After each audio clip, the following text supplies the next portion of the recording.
Hello and welcome back to the Double Clutch podcast. I'm one of your usual hosts, Mike Miller. Today I am joined once again by Hugh Hopkins. Sup? Sup? And Mr. Josh Coyne. How you doing? Looks like we made it. Look how far we've come now, baby. We might have took the long way. We knew we'd get there someday. Oh, I'll man. be Glad to be there back. for you. And I'm excited for playoff basketball. Playoff basketball. What a way to start the show, because we are actually in the midst of playoff basketball already. I'm looking up at my screen, which has got the game on, and I've got the 115 live to score 113. showing, 115 So to fun, 113 isn't with it? 26 seconds to go, and we've decided to pod through it. And then and of course that's the Jazz versus the Nuggets, and then starting momentarily will be the Nets versus the Raptors. So we are going during live playoff action. This is mad. We finally got playoff basketball in 2020. Amazing. How are you guys feeling about it? You excited? This is what we're here for. Yeah, it was such a huge undertaking to actually nail this, wasn't it? And I got to a point where, admittedly, I thought the whole season was going to get called off. So it's quite remarkable that we find ourselves in this situation. So far, they have nailed it, and we are, we're in the throes of NBA playoff action now. So I'm excited, and I'm looking forward to these great first-round matchups that we have ahead of us. Yeah, kudos Adam Silver and kudos NBA. I mean, it's incredible that they've managed to pull this off. But to be honest, I've been so enthralled in the bubble, and we've had these play-in games that the difference between the start of the playoffs and the excitement that we've had for the past 8 games, I don't really feel as if it's making a difference. I've been here for it, for the past 3 weeks or 4 weeks, however long it's been, and I'm just as excited now as I was, a couple of weeks ago. It's amazing what they've managed to do. I've got to admit, the last couple of games of the seeding, when everyone started to rest, and as the standings got locked up, I got a little bit like, here we go. At least it's condensed over 2 games rather than the last 18 of the season, though. But definitely, they've managed to keep the excitement going. Let's jump straight in then with the playoff play-in, which happened on Saturday. The Blazers beat the Grizzlies in the first ever playoff play-in. This is one of the things that the bubble was sold to us on. It was a case of, how can we boost people watching? How can we get more teams involved and incentivize them to win? We got 126 to 122 Blazers win. Ja Morant had a career high, which actually, when you looked at it, I was surprised he hadn't already hit those sort of numbers. Dame had 30 plus, CJ had 30 plus. There was drama because obviously CJ's playing with a fractured back, and Yusuf Nurkic unfortunately lost his grandmother to COVID earlier that day. For you, Hugh, was the play-in game everything you hoped it would be? It was. Might it be the best game of the year? It was an incredible matchup. Seeing those 2 amazing point guards go head to head like that. And honestly, I tweeted about it at the time, but I'm so impressed with Ja Morant. The way he kept control of the game, even though his season was on the line. The way he kept pace, the way that he recognized when he got down the floor that there may have been 4 or 5 defenders back. There's no point going against it, and set up the offense. But every other time he'd be shooting down the floor and scoring most times, or getting off a good assist. It was incredible to watch. Truly amazing game. And in some ways, I'm glad that Portland got through. I was sort of pulling for them, but in some ways, I would have liked it to go the other way, because then we would have just had another game of it. But it was incredible matchup, and it was great to see that it was I guess because it wasn't part of regularly scheduled programming. We got to see it on Sky Sports, but it was on that free Sky Sports Mix channel, and it was being shown everywhere. You didn't struggle to find it. If it was your first experience of watching NBA basketball, what a great entry into the game. Josh, is it something you hope they keep in future seasons? Yeah, I mean, there's a reason that people look forward to Game 7 so much, and neutral fans really kind of long for that Game 7 in a postseason environment.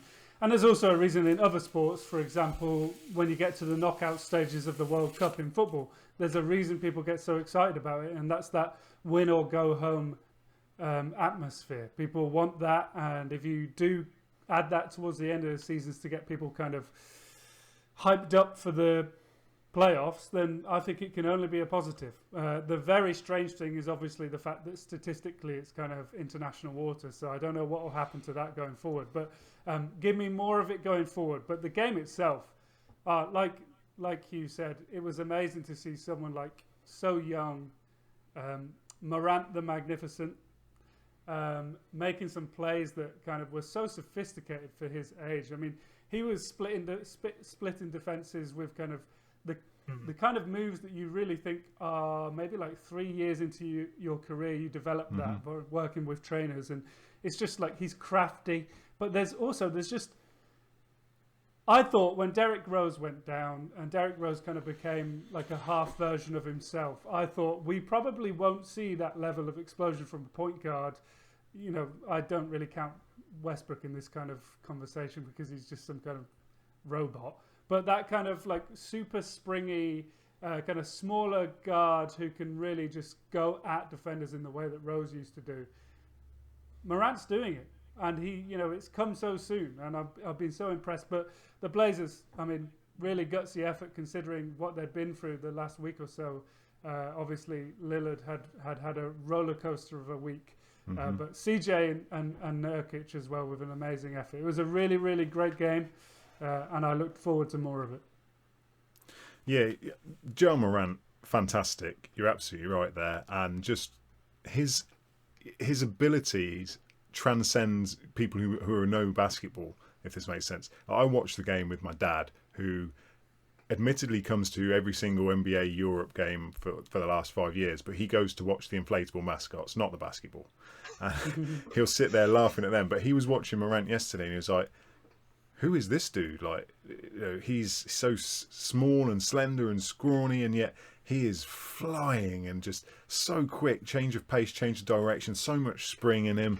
It was like, this guy is a transcendent talent. He is something that the league really needs to get hold of and promote him in a similar way they do to Zion. Whether he can be at the same level of Zion overall, assuming Zion hits the expected peak, I'm not so sure, but certainly he is one of the future stars of this league if he carries on like he started. Yeah. So apart from the fact that Zion was, you know, a high school phenom and on House of Highlights since he was about 13, like what is the difference in terms of their market appeal? Like they, you know, they're obviously completely different bodies, completely different personalities, but you know, could you argue that one is more exciting than the other right now? They're exciting in very, very different ways, aren't they? But I do think there's a point to what you're saying. I think that we have almost been conditioned to believe that Zion is kind of the greater talent with higher potential. And obviously in many ways, I mean, Zion's incredible. Like in so many parts of the game, he can rip the ball out of your hands and just dunk all over you. He's a machine. But there are actually more question marks around Zion still. Obviously, you know, the injury, of course, kept him out for a large portion of the season. But there's deeper things than that. Obviously, his body. We haven't actually seen him develop kind of a really consistent shot yet. Morant, we're already getting the play of a really, really sophisticated, aggressive, explosive guard. In his guard. Yeah. So you know, I completely agree with you. I think we've almost been conditioned. Maybe it's because he's got such a cool name that Zion is automatically the better talent. But now, I'm not sure anyone can say that wholeheartedly. Yeah, I think that's a fair point. Just for a quick update for you, we're now in overtime, 117-115. So we're we're missing a very good game. I've got one eye peeled on the big screen above me, but Donovan let's Mitchell carry has on. 51, 8, and 7. By the way, guys, It's mad. 51, It's mad. 8, and 7. He has turned into such a good shooter from distance. Like every time I've seen him pull up in this game, he's hit it. I'm sure he's missed something, but I just haven't seen it. Sorry, we're sidetracked. That's all right. Before we move on, a quick bit of housekeeping. If you're not already following us on social media, please do so at Double Clutch UK on Facebook, Twitter and Instagram. On Discord, you can come and join our server. It's discord.me/Double Clutch. And that's where we talk all things basketball every day of the week, pretty much all the time. And then if you are listening back to this and not watching us live because you're watching the game and you haven't worked out how to use two screens at once, it's twitch.tv/Double Clutch UK. Let's move on to the next bit then. All bubble teams came out with the first team. Dame was voted as the player of the... It's not the MVP. They're not calling it the MVP, but effectively the MVP of the seeding games. The first team was Dame, Booker, Luka Doncic, James Harden and TJ Warren. Josh, have they missed anyone there? Have they got it right? What's your thoughts? You know what? I think they've got it spot on. And by the way, I think that Damian Lillard is technically now the bubble boy. You were looking for the appropriate bubble term, boy. but yeah, he's the bubble boy. I think that they've been, whilst they've been very lenient in their positioning of the team, which I always love it when they do that because they've put like Devin Booker is technically like the fourth, right? In the team, he's at a 4, and TJ Warren is at the 5. If I've read that right, I don't know, but I think it's unfortunate for people like Kristaps Porzingis and Mike, Porter Jr., who have been tremendous, but you can't deny the people who got into the first team, in my opinion. So no arguments from me. Hugh, are you happy that they've got rid of positions on this? Because I certainly am. No, I did the traditional. I went through the list and I had largely the same as what ended up being the all bubble team, but I threw around a couple of different names in my head for the starting center, as it were. Kristaps was potential. Anthony Davis actually has had a very solid 8 games or 7 games. I think he only played.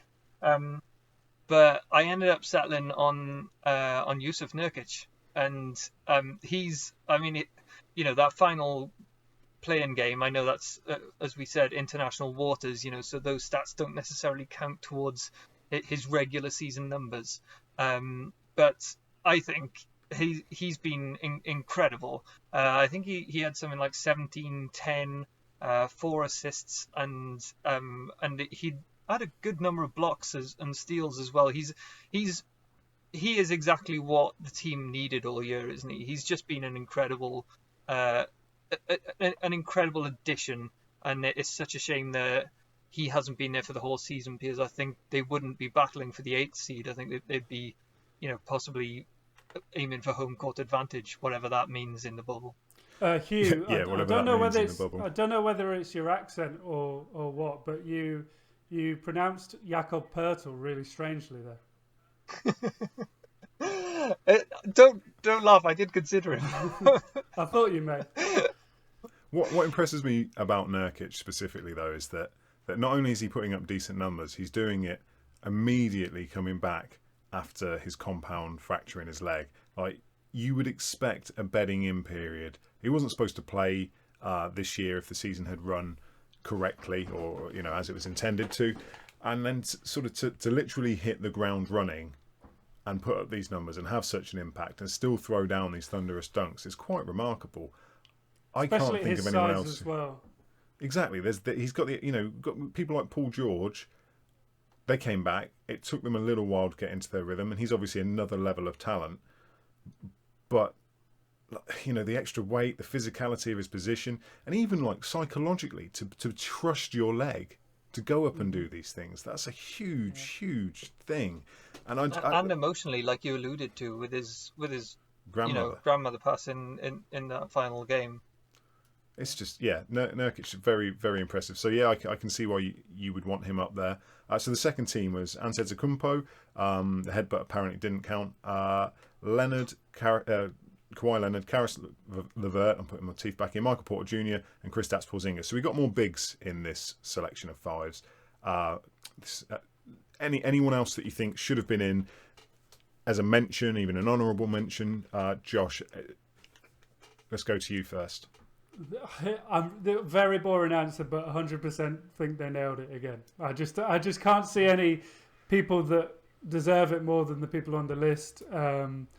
Yeah, I think they absolutely nailed it. And my biggest takeaway from it is that I actually wish I could see these two teams play against each other, just for the different styles against each other. It'd be very interesting. Yeah. Sorry. And then, Hugh, was there anyone from your end that other than Jakob Pertl? I Derek think White, maybe. I think actually going back to what I said about Anthony Davis, he's had an incredible few games. I'm surprised he didn't get a nod, but to be fair, Kristaps has been incredible. So I'm not gonna disparage him getting the nod ahead of Davis. Okay. And then finally, Monty Williams, coach of the seeding game, 8-0. Can't argue with that. He's done a fantastic job with the Suns, and I hope they carry that on into next season. Unless anyone's got any arguments with that, I'll move on to the next topic. So I'm assuming you haven't, because I haven't heard anything. So a less fortunate coach, Alvin Gentry, has been fired as head coach of the New Orleans Pelicans. Josh, is that fair? I think it's very fair. We actually discussed this last week. However, we were wrong. So admittedly, I said that Luke Walton may be the first coach to go, bubble coach to go. But the similarity between those two is that they both have young rosters that they've failed to maximise the talents of. That's just a reality of the situation. You have to develop these guys. They're in a position where really they need to be kind of making steps at this point. So I think New Orleans are actually in a position where they need the best possible manager on board. And while I like Gentry, I think he's the kind of guy who is probably still best suited for an assistant role, because everywhere he's gone, he's ended up lasting kind of averaging around 3 years, 2.5 years, 2 years, and that's an alarm bell for me, in the sense that he hasn't been able to make the most of the talents he's got on the roster, and people have had to part ways with him. So I think that ultimately his career from now goes to being an assistant again, if not out of the league. And I think it's completely fair that they've moved on and they know that they need to act now to make the most of their young roster. I strongly disagree, but let's get Hugh's opinion first. No, I want to hear your opinion, Mike. You can were see shaking me, your head there. Yeah, shaking my head, rubbing my eyes, getting agitated. Firstly, shout out to Joe Hulbert for his question last week and for predicting this exact situation. I think it's very, very harsh that he's gone already. And I said last week that I thought, 8 games, it's 10% of a regular season. It's not a long enough window to measure anything, particularly given the unprecedented circumstances we're in now. He's 30 and 42 for this season, 175 and 255 across his 5 years in New Orleans. So he's been there a long time, and there was a period. If you're really that interested, go back and listen to like Pod 140 or something like that, because back then we were all on the time to get rid of Gentry bandwagon. You're right, he is an excellent assistant. He's the guy who designed that breakout Warriors offense, which just blew the league apart. But this is a guy who's been given almost an entirely new roster this year after AD wanted out last year. And we've seen Lonzo Ball evolve into a better player. We've seen Brandon Ingram evolve into, an all-star, a potential most improved candidate. There are guys here that have just blossomed with him. And I get that they didn't get the W's in the bubble, but it's tough, and it's extremely difficult to balance your available role players and get them to buy into a particular system, and then have a star player who's inconsistently available, as Zion has been this year, and to try and get some sort of cohesion. And because if he was available all the time, this is an entirely different team. And then throw onto that how poor they've been defensively, and they were in the bubble without their defensive coordinator Jeff Bzdelik, who at 67 wasn't, after consulting team physicians, wasn't by the team allowed to go, essentially, and that's got to be a huge factor. So I think it is a harsh firing. I think. Do you think that he's being used as a scapegoat then? Because whilst I personally think he's had 5 years, they have been turbulent to say the least. Obviously, he didn't have the tools all the way along. But at this point, do you personally believe that the Pelicans, even without Zion, should have probably made the playoffs? It's a harsh Western Conference, I understand. It's tough, it's harsh. Some of the other teams have absolutely surged across these 8 games. Is he being made the scapegoat? Kind of. But then part of me is like, well, David Griffiths was appointed about this time last year, essentially into the GM role. So maybe he's wanted to get one of his guys in, but it was a case of, well, he's already, Alvin's already been there 5 years. We've got Zion now. Let's just roll the dice, see how it goes this year. And if we don't make a massive movement, then we'll just can him and I'll get one of my own guys in. So maybe it was a situation like that. I just think 8 games to decide your fate is brief when you're playing with a short-handed team. Hugh, tell me why I'm wrong. No, you're not wrong. I don't think it's entirely fair. But that being said, and I don't think he's the scapegoat in that sense. I reckon, going back to what you said, Griffin's been there a year just over, and you don't just come in and just fire everybody, because that is not good for morale. You sort of take a look at the lay of the land, figure out what you want to do next, and you give the coach a chance, and you give the trainer a chance, and you give the players a chance, and I think ultimately, Griffin will see something in the players that he thinks, well, I think maybe someone else might be a better person for this team, and maybe he is right. Maybe Gentry is, going back to what you were saying, Josh, maybe he is best as an assistant coach, because he was an assistant in Phoenix before, with D'Antoni, wasn't he? Mm-hmm. Yeah, and then he took over as head coach. Yeah, so there's a number of teams where he's been a successful assistant. Maybe that's his peak. I think he's actually very good at developing players. He is very good at offenses. But I think he will get another another lead, head coach role. He's very well liked in the league and very well respected. So I think if you've ever got a young team and you don't know what you're doing with them, I'm looking at you, Sacramento Kings. You're gonna need someone like him to come in and just teach them the basics and get them working as a unit. And I think he can do that with almost any young group. Yeah, I guess a big difference as well is that the difference between Walton and Gentry is that for Walton there is no Blazers sweep series, or there's no kind of resume that actually proves at least he can make postseason impact. With actually a lesser roster maybe, but with a bigger star. So it'll be interesting, but I guess we can revisit this conversation when Ty Lue has Mardi Gras beads around his neck. So we'll see. Yeah, and just a quick update for you. At the end of overtime, or rather at the end of the game, 135 to 125 in favour of the Nuggets. So a great way to start the NBA playoffs there with an overtime game. And now we're into the Raptors Nets, and the Raptors have a 10-4 lead.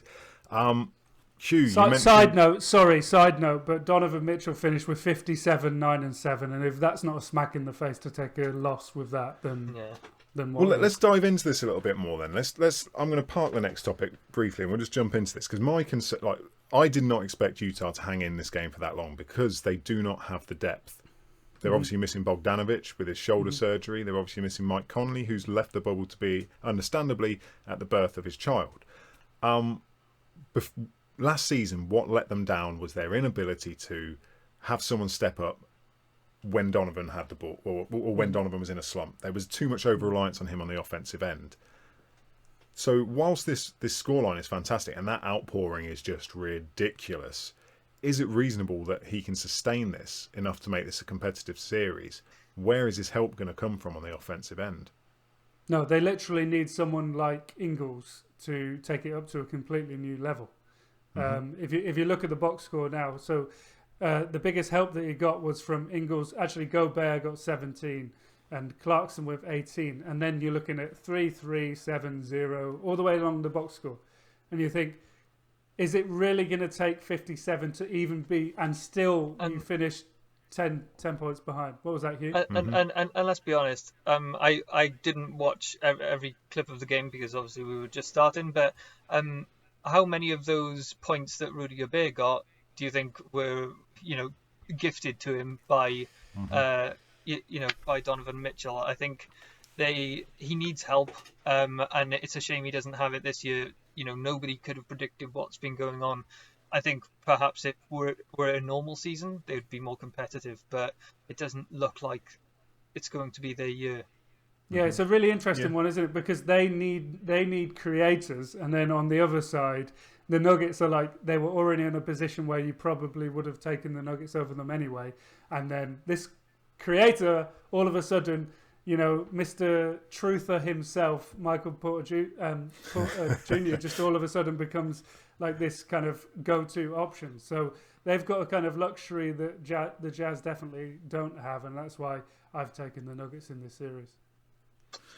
Yeah, well, we'll get onto our series predictions in a minute. So there was another coach fired recently. Jim Boylan of the Chicago Bulls was given his let's go, time to leave. I don't know if you spotted that online at the time, actually, because I didn't hear much from him about it.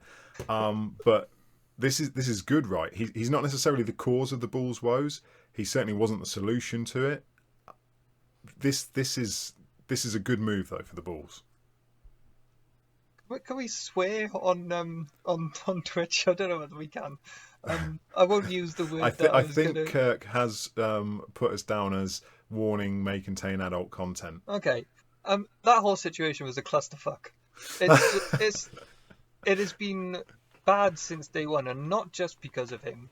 He was a big problem, but everything about that team has just been badly done, badly put together, badly communicated. They needed to start fresh, and the thing is, like, some of those young talented players, like there is a place in this league for Kobe White. There are places in this league for several other of those players. I just think that build up in the guard position, there's just no semblance of how to put a team together normally. And then when you let, when you're an owner or a GM or a president, or however they've constructed it now, now that Garpax is out, you can't just let a coach run wild without any sort of emotional intelligence on how to deal with young players. I think he is going to be a good coach, but this is completely the wrong team for him. He needs to develop, Jim Boylan does, as a communicator, and he does have some things to learn in that regard. But I don't think this will be the end of his coaching career. He will need to go back as an assistant for a little while, and learn those elements of the game. But I do hope he gets another chance, because I think he's a talented guy and he knows basketball. But yeah, not the situation for him, I don't think. Josh, he's gone. Are you? For me, I think this is the perfect timing for it. I know Hugh said earlier that it's not good to come in and clear house, essentially, but that's essentially what's happened in the Bulls front office already this summer. Fresh start, something this franchise has needed for a few years now. Yeah, well, during my time following the game, and especially since I've been kind of writing about it, whatever, talking about it on podcasts, I've not seen a fan base celebrate the loss of a coach, or even member of the front office, the way that they did. I've got friends that are Chicago Bulls fans, and they were rejoicing. People were wearing their jerseys all day, like you would if you'd won a title. They were wearing their jersey all day whilst working in celebration that their coach had gone. That's how bad it was. This could probably only be rivaled in that respect to Jim Dolan selling the Knicks. But I couldn't believe when they re-signed him to that contract, because he'd done very little to actually justify that. That made absolutely no sense to me. I can't believe we lasted this long and got to this point and he was still the Chicago Bulls coach. He lost the locker room to the point where players and, team and specific players were winning games to spite him. There were moments where Zach LaVine, who had been benched and wasn't getting the appropriate minutes, or wasn't, there were no calls being played for him. He won a game and stared his own coach down. If that's not losing the locker room in the most significant fashion ever, then I don't know what is. He handled the media really. You know, I actually got to the point where I felt quite sorry for Boylan because I started to think, you know, they're really piling in on him. He's kind of a really sweaty, nervous seeming guy. And when he talks, he's not very confident. And you think, I actually feel a little bit sorry for him. But then he's incredibly abrupt with the media, and he hasn't earned that, Mr. Popovich. He hasn't earned that. He's very, very jagged when he speaks to people. He clearly has lost the trust of his team, and long time coming. And I'm shocked to hear Hugh actually say that he thinks he's a good coach, because I just don't know what sample size you've got that from. Yeah, that's a fair point. I would say that he has shown good defensive schemes in different settings. Also, not just at Chicago, but also prior to that. It's a fair point. I don't have a lot to go on. I just think I've seen his work as an assistant, and you know, as a secondary guy, and I've been impressed with some of his schemes. And yeah, I think he does deserve another chance somewhere. Do you think maybe in a college environment? Do you think that, because he does seem like an old kind of disciplinarian, kind of old school taskmaster, get out, drop down and give me 20 kind of coach, rather than you might be right there. Yeah, so maybe that's the play. I don't know. Interesting. He kind of struck me as a poor man's Tom Thibodeau in his sort of the way he would take to his team to be physical and conditioned and things like that, which is a really lazy take. I appreciate that, but I remember he was one game they were down by like 20 or something, and there was only 10 seconds left, and he called a timeout, and he said it was a teaching moment. Wasn't there another game where one of the players refused to high-five him? They hit a game winner or something as they were walking off, and just completely blanked his hanging arm in the air. That's the Levine game. That's the one where he literally stared him shot down. the game winner and stared him down. He did it. He went off because he was angry at his own coach, and that's a really bad sign. And yet he got re-signed after that. But it'll be really interesting to see what happens, because you know, in fairness, he's had a lot less talent to work with than the likes of Tom Thibodeau. But if you think about what Hugh just said, that story about that learning moment, you think you're not, you know, this isn't 1981, and these players are mollycoddled from the age of 5 and told how excellent they are, and there's mixtapes of them since they're 8 years old. The reason that coaching has developed to the point where they're basically firm but friendly with all players, the reason that is the case is because that's the only way to lead these multi-millionaire man children. And I don't think I don't think that kind of thing, you know, I don't think it would ever be a teaching moment for a team like the Chicago Bulls. I think it would be a moment that you would distance yourself even further away from your own roster, in my opinion. Yeah. Okay, fair enough. Well, we've talked about the Bulls now for much longer than we've talked about the Bulls in many years. So the NBA 2K21 demo releases next Monday, on Mamba Monday, the 24th of August. Are you guys excited for it? Are you going to be getting it? And what platforms are you going to be getting it on? Anyone going to stretch out for a next-gen console when they release later in the year? I've been considering getting a console. Like, I don't actually own a console at all. Some years I end up getting the game on on phones or on iPads or whatever. It's been a few years since I've played it properly. You're waiting for the hardback version, aren't you, Hugh?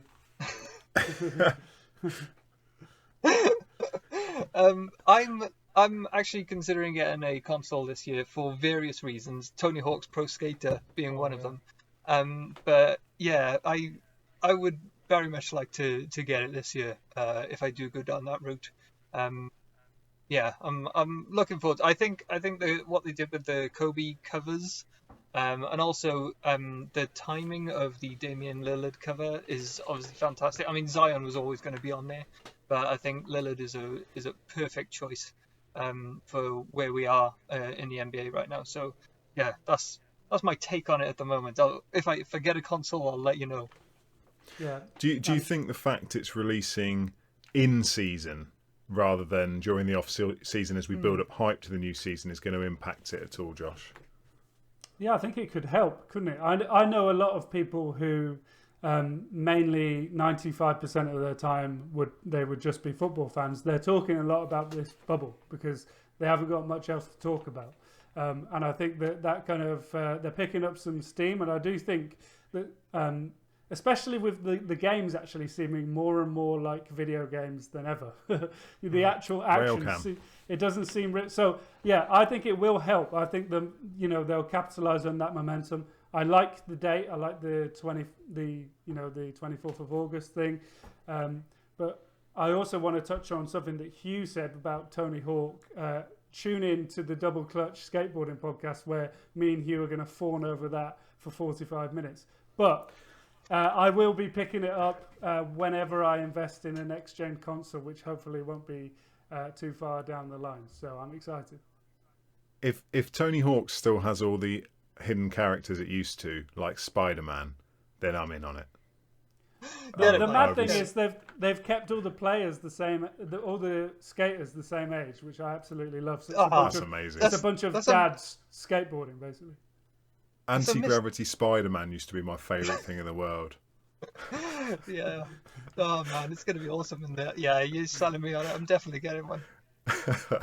Right. Next. Well, DC a skating brand? There we go. We've transversed genres just seamlessly. Let's move on. Playoff predictions. Have you both got your brackets, or can you remember them at least? I can remember them. You can remember them. We're going to go through them quickly. We'll start out west. I just want to know who you've got winning and in how many games. We'll go to Josh first. Lakers Portland. Lakers Portland. Let me go down my list, which I have. I should really have the bracket in front of me, shouldn't I? I said Lakers in 6.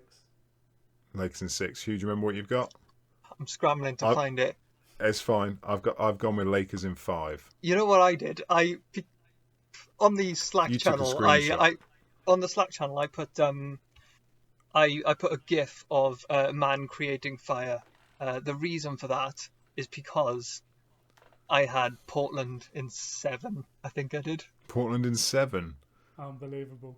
I am on the Trailblazers bandwagon firmly. I mean, the only reason they're going to stand any chance, right, is because they are fully healthy and even CJ's got a broken back. So what? Spinal. I get that's in relative terms that is full health for this Blazers team. Yeah, I mean, I find this series actually really intriguing. I've been banging the drum about the fact that the Blazers are the biggest threat out of the possible opponents that the Lakers had in the 8th seed. But they aren't really an 8th seed. They've fallen into the 8th seed because of a number of various reasons, like Nurkic not being available for a stretch of time. Obviously, another reason is the fact that they can't fucking defend anyone. But the Blazers, they can't guard teams. But if you were to have the discussion around the best player, so if you're somebody who lives and dies by the best player in the series wins the series, that old thing where people believe solely in that, not about the squad depth, nothing like that. When it comes to playoff time, it matters who's got the best player. Well, guess what? The Blazers actually have the 3rd, 4th, 5th best player. So for me, a lot of the series actually just depends on how. But not the first 2. No, but that's 2 people on the court at any time, So if you think, but also, like you say, it's not the best 2. I'm not trying to be blasphemous now, but I think that gap isn't as great as it once was. Damian I don't think it's as great as it was. And he is able to do something that I think is very LeBron-esque, in the sense that he is able to bring his team up to another level, which I think, LeBron, Steph, maybe KD. I'd even be willing to hear arguments against KD on that regard, but there are so few players that are able to say, "Oh, come on, team, I've got you," and actually carry an entire team to another level. And I think I think that's what Dame offers at the moment. Even if it's not good enough to beat LeBron, who is the best in the world at it, and Anthony Davis, who's turning into quite a good player. I think they have the best 1 and 2 in the league on the Lakers, but I'm still not entirely convinced by the 3 through 15. No, I actually think, like I said, it truly depends on their performance. If they are firing on all cylinders, then this could potentially be a sweep. But if they're not, and maybe they're getting very, very minimal help from their kind of group of misfits that they've got around them, then maybe we could see a competitive series. But I also think Hugh's completely out of his mind for putting Blazers in 7. Right. Chaos. Come on. Let's pick on the pace on the next few because we've got a lot to get through. Okay. So, Houston OKC. Josh, how many games did you have and who to? Houston in 7. Hugh. OKC in 6. I've got Houston in 6. So, okay. I mean, do you really not think... I think Westbrook being out might cause a few issues. And I think Chris Paul is going to be the most driven he has ever been in his entire career. I think this was the toughest series to predict, I think, in terms of first round series. I'm just going through my notes. Yeah, pretty much the toughest one to predict. And a large part of that factors on Westbrook's health. But with those two guys on the floor, I wonder how effective and how long, if they are grooving and clicking, someone like Steven Adams or Nerlens Noel can hang about on the court. And then how do OKC pivot to counter that? No, yeah, I think that you're completely spot on. I think it's one of the worst possible matchups for someone like the Thunder. In that sense, I think that one of their best players is Steven Adams, and I think that he's going to be a liability at times on the court. I mean, I guess he can be proven wrong, but he has to be able to move with this kind of free-flowing offense that Houston have. And if Westbrook can feature for at least the majority of the series, I've got them definitely winning it, but I think it's going to be one of the most fun and potentially one of the most chippy series. Yeah. Yep, I agree. Next one, we've already had the first game of it. Denver versus Utah. Hugh, how many games and who you got? I think I had Denver going through in 5, I believe. Denver in 5. Josh? I had the Nuggets in 6, but because of the conversations we've already had, you've convinced me that Mitchell just doesn't have the health. So whilst I'd like to change it to Nuggets in 5, Nuggets in 6. I also have Nuggets in 6 because I think he can perhaps sneak 2 games, although he's already had one of the monster games now, so he might be running on fumes by game 5. Okay, Clippers versus Dallas. Josh, who you got? I've got Clippers in 6. Far better roster. I think that there will be a couple of games where Doncic goes supernova and it's going to be an amazing thing to watch. But I think that the Clippers are going to win this in 6. Not too many problems. I think I put Clippers in 5. I think Doncic is so hard to stop, and Kristaps is on a roll. And Maxi Kleber is proving to be quite a useful player. I think he's amazingly underrated in what he offers this team. But I just don't think they've got enough to deal with the depth. Although I saw something about Montrezl Harrell earlier. I can't remember what it was that I read. Is he in or is he out now? He's in the bubble working out in his room whilst quarantined, and he sounds motivated. Like, motivated. I have the Clippers in 5 for very similar reasons. I think they've just got too much talent and probably won't have much of an issue until the conference finals, although we might come to that next week or another point. So go over to the East then.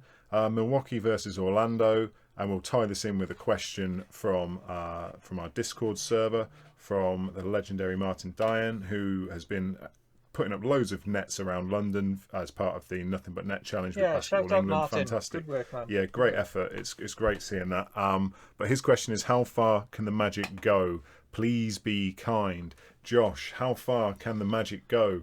And be kind. You know what? Because I like him and because of the hard work that he's been putting in for the game over our side of the pond, I am going to be kind, and I'm going to say that they can make it a lot further than many people are giving them. I think they'll make 5 games out of it. Hugh. Yeah, I think they'll be. I don't think they'll be going far because when they go home in 4 games, they'll only be going down the road to their house. I've literally written about 8 days, 4 games, and 30 miles. Oh, sorry. So Josh, you have it as 4-1, but Yes, Hugh and I are both. To be fair, I think they probably might be able to. No, what am I thinking? No, it's a sweep. Oh. Yeah. Sweep it. Okay, Indiana, Miami, a beef. But Possibly let's be a honest, beef, depending let's if one be of them honest, turns up. the most anticlimactic beef. I mean, we've had this rumbling along for all season, and then all throughout the months where COVID shut down the league, and then what did it amount to? God, it was paltry effort, gentlemen. It's when you go to the restaurant and you're expecting some kind of nice steak, and what you get is last Sunday's leftover roast, chewy Boring. joint thing. Well, people are tuning into this podcast just to hear you talk about steak nowadays. Beef. Yeah. Hugh, how many games and who's it going to? I think I did 4-2 to Miami. I just don't. I think it's a shame that the Pacers are suffering with health, because I think this could have been quite a fun matchup. But they've got a couple of players out, people returning from injury, not a full health still. I mean, fingers crossed we do get to see TJ go off for a couple of games and really blow up. But I don't see it. It's definitely not going to be a 7 game. You could convince me it's going to be over in 5 games, but I'll give them 6. I've also got it in 6, Josh. I've got the Heat in 5, actually, and a part of that is just hearing them talk. They're taking the bubble so seriously. Guys like Dragic and Butler just seem so hyper-determined. They're super aggressive. They have a lot of really good shooters that I think may kill the Pacers. And, I think that in this series they have the best postseason player, and I think that means a lot. If Indiana has a chance, it will just take some incredible performances from the like of TJ Warren, which we wouldn't have even thought about saying a month ago. But as has been proven, he doesn't fare particularly well against his sworn enemy, Jimmy Butler. So, Heat in 5. Also, Bam Adebayo is a killer. He's amazing. He is. You guys really aren't getting this. We need to rattle through it quickly, Malarkey, Sorry. are you? Boston, Philadelphia. Josh, I'm coming to you first. You want me to do this quickly? I want you to do this quickly. That's why I've reminded you before we get into this section. Celtics in 6. Celtics in 6. Okay. Okay. Hugh. Yeah, I think I'd put him down for 6 as well. Well, I'm loving the Celtics more than Josh is at the minute, then, because I've gone in 5. Homer. I've got them in 5. Homer, yeah, 100%. I'm a proper Boston boy. Toronto, Brooklyn. The game is currently ongoing. Game 1. Who have you got, Hugh? I think if you need a nudge, it's 41-24 at the top of quarter 2 to the Raptors. I think I gave simply because it was a pity 1 game, but it's definitely going to be a sweep all 4-1. I just think. No, it's going to be a sweep. I did think about giving them a game because I thought the Raptors might lose focus for a game, but honestly, this team is so talented that they've made me change my thoughts generally about who might end up being in the finals. Okay, Josh, what have you got? I think it's going to be more brutal than when Wayne Knight gets eaten whilst he's taking a shit in Jurassic Park. So I'm going to go with Raptors in 4. I also have it in 4 games. Follow-up question that's come in from Twitter whilst we're recording from @FlyingTortoise. Listening to the ESPN coverage of Raptors Nets, is Lowry a lock for the Hall of Fame? Yeah. Mm-hmm. Yes. Yeah. Yeah. A lock. I think he is. Yeah, I think. Have you he's seen been. some of the people that are in the Hall of Fame? Yeah, that's Yeah, where I'm that's going true. with That's it. a fair point. Okay. I think he will. He's been the face of the Raptors franchise for quite a few years now. Arguably, he sort of jointly owned it with DeMar DeRozan and then jointly owned it with Kawhi. I think he's brought them a championship. He's been one of the most underrated and best defenders in the league his entire career. And weirdly, he's turned into this sort of offensively reliable guy in the past two or three seasons that I think wasn't with him for the first few years, but I think he will end up with his scoring numbers on strong enough that he ends up making it. But then he will also have a couple of championships and maybe even a decent sort of international run. Maybe, I don't know. And I'm not buying it. he's got the All-Star appearances and he's got the NBA title. Yeah. And like you said, the numbers mean something to a lot of people. So I think that Kyle Lowry is a lock. Okay, so let's just pinch in on this a little bit more. First ballot Hall of Famer. But probably not. That's a flat no from me. He's not first ballot Hall of Famer. There are so many of his peers It that depends are what above year. him. It depends what year he retires, really.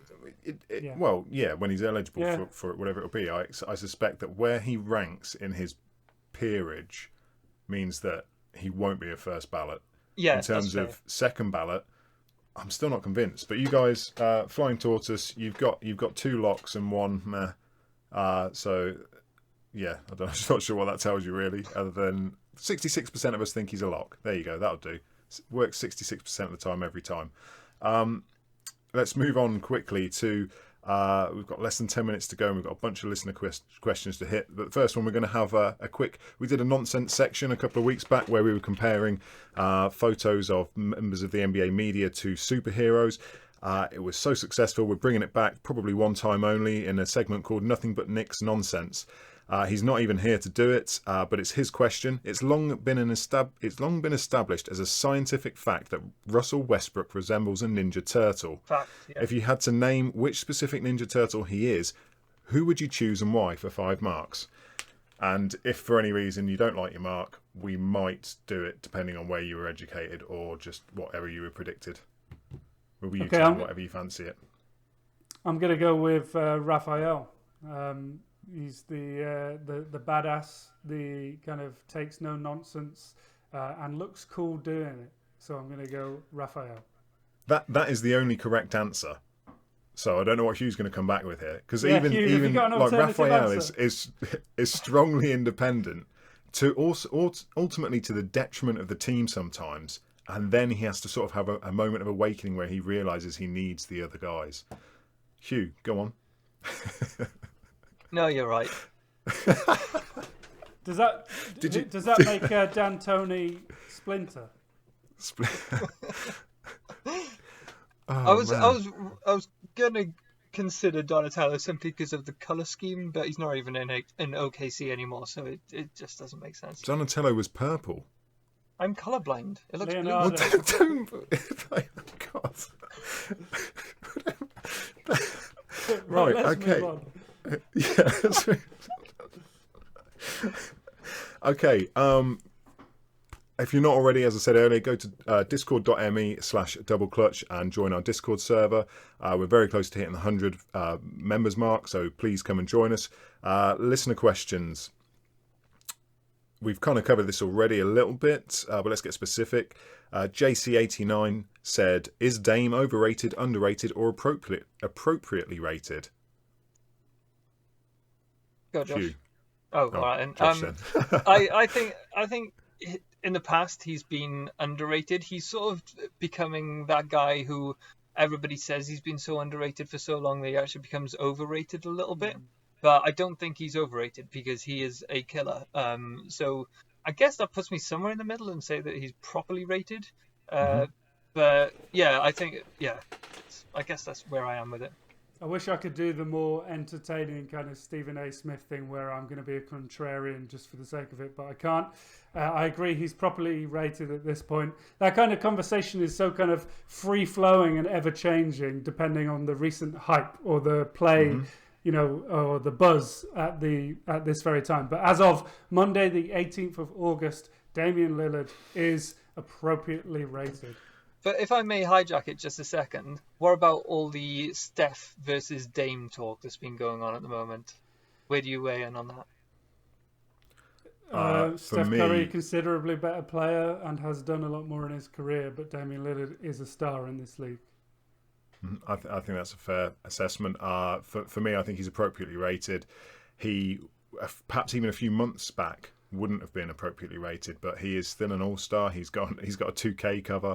He is the bubble MVP. Everyone is talking about him. He has led the team to the playoffs, which we make out is a massive deal when actually we've already conceded at the same time that he's on a team with CJ McCollum and Yusuf Nurkic. They're two borderline all-stars. This is not a bad team. Maybe they should be better. I get that they had injuries this year. I think part of what makes it properly rated right now is the exposure he's getting from the bubble, in the fact that it's an off-season, as Josh mentioned earlier, with football. More people are looking at it. It's also, as we started talking about just before the show, he's not suffering from the 2 a.m. tip times, which a small market like Portland has, where half of the eastern seaboard of the States, let alone the rest of the world, doesn't get to see him play. So I think this has been fantastic for his coming out party, essentially. Ginger Shack, with Russ being out game one and potentially longer due to do the OKC Thunder have a real chance of making it through? Hugh, you had them going through, so you obviously think they have a real chance. Yeah, I do. I think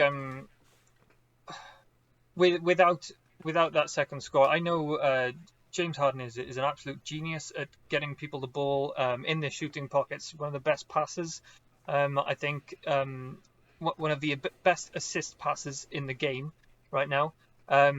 But I think without that second option for 1, maybe 2 games, I think they may struggle a little bit because it just stifles the offensive potential a little bit, and it means that there is so much on Harden's shoulders. And as we know, those shoulders, they break down. I don't know whether you've seen a couple of Spurs highlights from the past, from previous playoffs, but we did pretty well against him, and he doesn't do very well in the playoffs. In his defence, which is an ironic statement for most people, he doesn't have to face the Spurs this year. Yeah, that's true, but I hate you, Mike. But that's also, I mean, he does have to, you've already touched on how much of a genius Chris Paul is, game management wise. He does have to, one of the most wily people you could possibly put against. Mm-hmm. And he's played with him for the past few years. Yeah, and there's a bit of, they very much aware of each other's tricks. But to answer Ginger Shack's question, I think it will definitely hurt them, but there's no way to actually answer the question until we know more about Westbrook. But as you know, I took Houston in 7, so I'm going to say yes, they have a chance. I think they have a chance. I think it's one of the hardest matchups to predict because it's probably, like, irrespective of the pseudo beef between Indiana and Miami, this is kind of a game where there is a legitimate, not necessarily grudge or animosity, that's probably a strong word, but there is a legitimate thing there where they were teammates. They've all got ties to different cities. So yeah, I think it could make it does make a real difference to it. Okay, very last question, then we'll have to cut some out and bring them in next week. From Elliot, hooping and looting. I can't talk and read at this time of night. Which teams are most heavily reliant on their franchise player or players and would come to a grinding halt if they got injured? From my perspective, it's just about any of them. That's what makes them a franchise player. The minute they are hurt, that's a void you cannot fill. You have to redistribute their output across a number of other players who can't consistently perform at that level. Yeah, and I think it's a similar conversation to what we had about Donovan Mitchell when we spoke about them, in the sense that teams need creators, and sometimes the best players aren't necessarily creators. But if you're going to win basketball games, you need someone that is, they can do something when the ball's in their hand. And I think that strangely, my answer might actually be Steph Curry, because you saw this year when Steph went down, granted Klay Thompson went down and they lost significant pieces of their roster, but he's the primary ball handler, and actually their key pieces aren't creators in a similar way to him. And Klay Thompson's one of the best shooters in the world, but are you going to put the ball in his hand if you want to create some opportunities? You're not. Same with Draymond Green, incredible player, but he's not going to create anything. So I actually think Steph Curry is my answer in terms of the drop-off, because I just don't know where opportunities come from when you haven't got him on the court.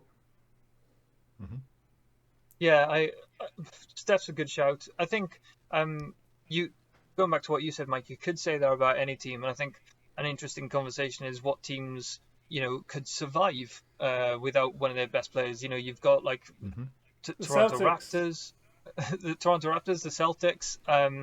I would say Denver a little bit. I'm not sure what would happen if you pulled Jokic out, but they do have a lot of talent, and I think it would change how they operate a little bit. But I still think they would be quite a competitive team. So I think that's an interesting look at things as well. There's like what ones could survive a first round 7-game series. Yeah. Yeah, no, I think that's a pretty good one. There are a few teams out there, and that's the more interesting question: who could survive without it?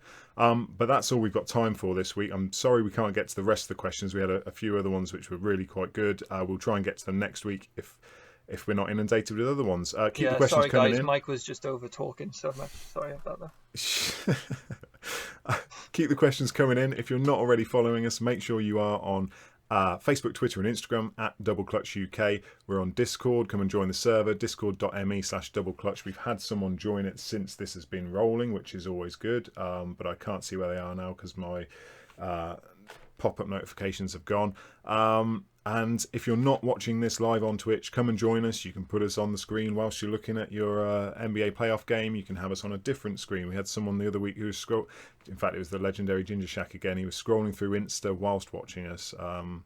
So fair play to that. We are twitch.tv/doubleclutchuk. Thank you for joining us. We will see you at 9 p.m. British summertime next week.